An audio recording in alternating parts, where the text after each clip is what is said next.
Hei kaikille katsojille ja tervetuloa pitkästä aikaa uuden searchin pariin. Ja tänään searchissa kokeillaan tekoälyn tekemää kokista.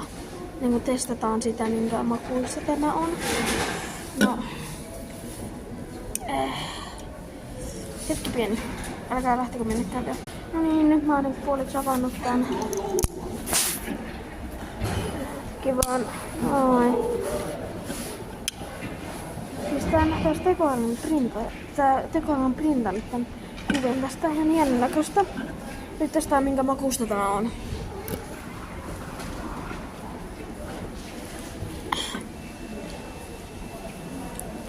Tää ei oo mikään normikokis. Tää vastaa semmoiselta purkkatikkarilta, niinku joltain purkanmakuiselta tikkarilta. Mä sanoin, että 3/5, vähän outo makuu. Mut hienon näköinen purkki. Nää seuraa searchissa.